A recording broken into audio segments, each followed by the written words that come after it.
Rekan kami, para buruh yang kami cintai, yang kami banggakan, terima kasih dari awal titik kumpul rekan-rekan, mulai dari Pasar Tanjung sampai dengan kedatangan di depan DPR ini, rekan-rekan masih tertib protokol kesehatan. Oleh karenanya, mari terus menjaga ketertiban dan keamanan di bumi tanah. Rekan-rekan sekalian, para buruh, jangan melewati batasnya. Terima kasih, luar biasa. Kami apresiasi rekan-rekan untuk terus selalu menjaga keamanan dan ketertiban secara kondusif. Tetapi saya lihat ini belum melaksanakan protokol kesehatan. Mohon maaf. Masih semangat rekan-rekan? Saya mohon sebagai Kasat Bimas Polresta Malang, kami mohon kepada rekan-rekan para karyawan buruh dari semua untuk bisa menjaga protokol kesehatan. Dan nanti kami kalau Yang sis di sebelah kanan, yang sis. diminta waktu untuk bisa di saat ini tolong jaga kesehatan ya. Kemudian kembali juga nanti tolong yang rapi, yang ya tertib, jangan sampai juga menjadi hal-hal yang tidak diinginkan kita semua. Ya kan, kembali mudah-mudahan sampai rumah selamat dan bekerja kembali lagi. Ya demikian, assalamualaikum warahmatullahi wabarakatuh.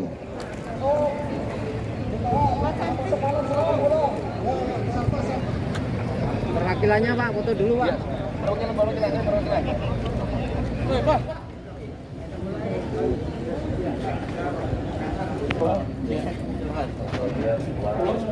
Semalam kan besok rencana ke Banjar.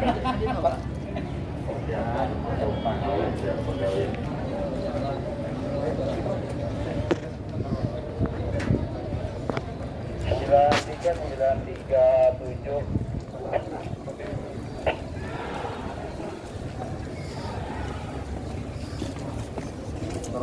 Ya.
Beberapa sisi yang kita ambil petik daripada yang disampaikan oleh ketuanya tadi Pak Sarwo dari Serikat Buruh tadi, itu sangat bagus dan ada hal yang harus kita tindak lanjuti juga di kapasitas kita sebagai DPRD Kabupaten. Namun kapasitas yang SK Menteri dan lain-lain itu kami tidak ada kewenangan untuk itu, nanti akan kita sampaikan ke beberapa hal yang disampaikan oleh kawan-kawan dari Serikat Buruh Kabupaten Tabalong. Dan harapan ke depan, apapun bentuk itu, karena untuk kesejahteraan masyarakat kita semua juga di sini, kami DPRD sangat mendukung hal-hal yang positif. Terima kasih. Pak, untuk urusan yang omnibus law ini Pak, langkah konkretnya dari DPR sendiri seperti apa Pak? Apakah akan diputuskan kepada Pak? Nah, terkait dengan omnibus law ini kan pembahasannya di DPR RI. Namun apa yang disampaikan oleh kawan-kawan, kami akan menyampaikan juga dengan demo hari ini terkait itu. Ya. Kalau yang tenaga kerja Pak, Terkait dengan tenaga kerja itu ada terkait dengan upahan. Upahan ini karena itu ranahnya di tenaga kerja, DPR tidak bisa mencampuri itu. Namun di sana pun ada pembahasan nanti perwakilan dari buruh-buruh ada untuk pembahasan Dewan Pengupahan itu. kapan akan disampaikan ke DPR? Kapan akan disampaikan? Kita secepatnya juga kita sampaikan terkait dengan apa yang tadi materi-materi kawan yang disampaikan kepada kita. Rapat dengar pendapat tadi, apa yang dapat disimpulkan pada dari aksi ini Pak?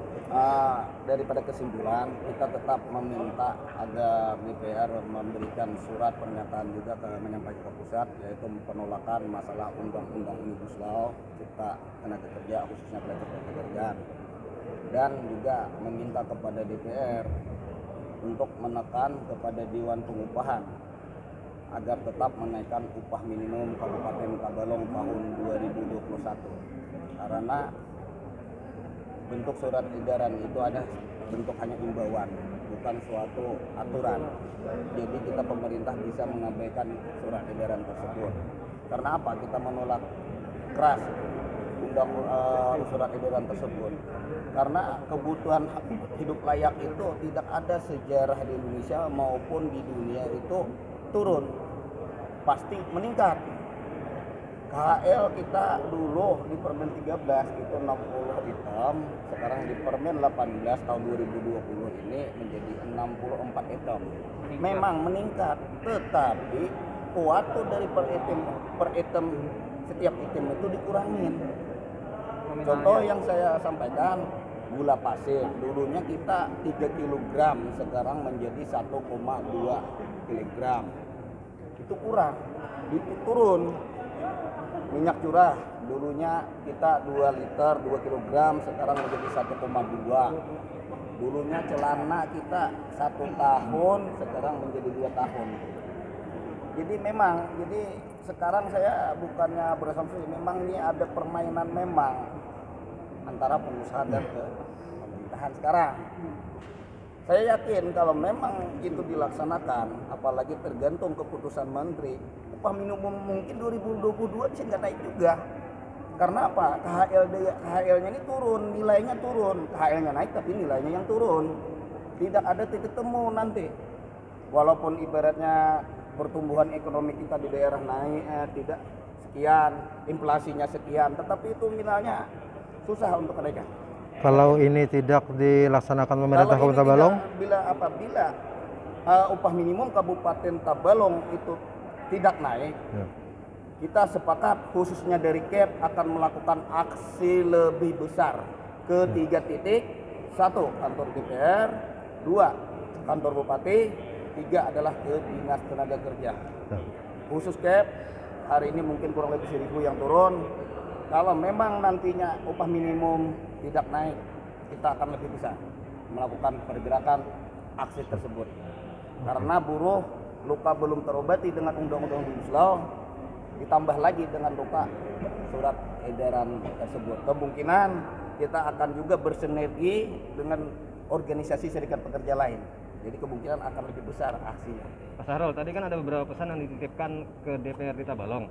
Nah itu ada estimasi target nggak? Hasilnya kapan bisa diketahui para buruh? Untuk upah? Untuk pesan yang dititipkan itu tindak lanjutnya? Oh, untuk Omnibus Law, jujur kita sekarang dari konfederasi kita yang terbesar di Indonesia sekarang kan KSPI, yaitu konfederasi kita Bapak Said Iqbal, maupun dari KSSPI Andi Gani, itu maupun dari Kaspi, Ibu Eli Rusita Silaban itu sudah melakukan judicial review ke Mahkamah Agung, ke Mahkamah Konstitusi untuk melakukan uji materi. Sebenarnya Omnibus Law kita sudah menempuh jalur hukum, yaitu mengajukan gugatan untuk melakukan judicial review ke MK. Tetapi yang menjadi pukulan ini ya surat edaran menteri tersebut. Tidak ada sejarah dalam dunia, di Indonesia maupun di dunia itu kebutuhan hidup layak menurun. Kalau OMK sendiri targetnya kapan Pak harus dapat imannya? Ini kemungkinan kalau nggak ada halangan ini akan perundingan hari Rabu ya. Rabu akan perundingan lagi. Nanti dilihatkan kita kondisinya Rabu apa-apa. Sebenarnya saya kemarin sudah ada masukan pemaparan dari akademis ya Pak Roya. Itu kayaknya dia mau tidak ada naik. Tapi saya berani argumentasi sama akademis tersebut. Saya punya materi juga untuk menyampaikan kepada mereka. Memang sebenarnya pertumbuhan ekonomi Tabalong ini akan meningkat apabila buruh itu memenuhi kehidupan hidup layak, karena power of purchasing atau daya beli itu pasti akan meningkat. Kalau gajinya standar-standar aja, buruh itu nggak begitu loyal. Coba gajinya dia ditingkat, dia pasti loyal. Itu akan berimbas ke seluruh aspek, mau ke tukang sayur, tukang ikan, dan maupun elektronik dan sebagainya.